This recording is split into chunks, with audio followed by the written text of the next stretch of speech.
झाल्यानंतर विरोधी पक्षाचे सदस्य म्हणून अशाच प्रकारची भूमिका त्यांना घ्यावी लागणार आहे. त्यांना मी शुभेच्छा देतो. ठाकरे गटाचे माजी खासदार राजन विचारे यांनी तुमची राजीनाम्याची मागणी केलेली आहे. तुमच्यावरती बॉटल देखील भिरकवलेली आहेत. मात्र तिथे चपलेने हक्कलपट्टी करा असं देखील त्यांनी आता वक्तव्य केलं. राजन विचारेंना सर्वसामान्य जनतेनं चप्पल काय त्यांच्या अंगावरच्या सगळ्या कपड्यांविषयी हकालपट्टी केलेली आहे. लोकसभेच्या निवडणुकीला त्यांना प्रचंड मोठ्या प्रमाणात आमचे नरेश मस्केनी पराभूत केलेलं आणि तेव्हापासून त्यांचं मन चलबिचल झालेलं आहे. कोणाविषयी काय बोलावं हे त्यांना कळत नाही.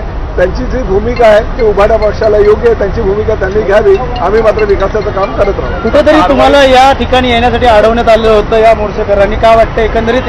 मला कुठेही अडवण्यात आलेलं नाही आणि प्रताप सरनाईक सक्षम आहे. प्रताप सरनाईकांनी कोणी अडवण्याचा प्रयत्न केला तरी प्रताप सरनाईक काय कोणाला भीक घालणार नाही. गेली 20 वर्षे हा मतदारसंघाचं मी प्रतिनिधित्व करतो, त्यामुळे आम्हाला काही फरक पडत. सर, पत्र दिलेलं आहे राजविचार तुम्हाला, काय होता असं तू काय झाला असं तू मुंगळ्यासारखे तुम्हाला बघा अशा प्रकारची काही पत्र वगैरे मी वाचत नाही. मी ह्या जबाबदार मंत्री आहे या राज्याचा आणि जबाबदार मंत्री म्हणून माझ्या नेत्याचं माझे जे मुख्य नेते आहेत एकनाथ शिंदे साहेब यांची जी भूमिका ती सर्वसामान्य जनतेला पटावी. त्यांनी केलेलं काम सर्वसामान्य जनतेपर्यंत पोहोचवावं म्हणून मी ते पत्र दिलेलं आहे. त्यामुळे माझ्या पत्राला फार मोठी किंमत सर्वसामान्य जनतेला आणि मराठी जनांनी दिलेली. मात्र तुमच्या पत्रानंतर त्यांना पत्र काढावं लागतंय, त्यामुळे पूर्ण सारांश तुम्ही कुठे पत्र खेळतात. त्यांना आयुष्यात आता पत्रच खेळायचं, कारण महापालिकेच्या निवडणुकीला सुद्धा ते निवडून येऊ शकतात. वाटतं मराठी हृदय म्हणून तुम्ही पत्र उल्लेख केलाय. नाही, शेवटी कसं आहे, एकनाथ शिंदे साहेबांनी गेल्या 3 वर्षाचं काम जे त्यांचं आहे त्या 3 वर्षाच्या कामाच्या माध्यमातून ते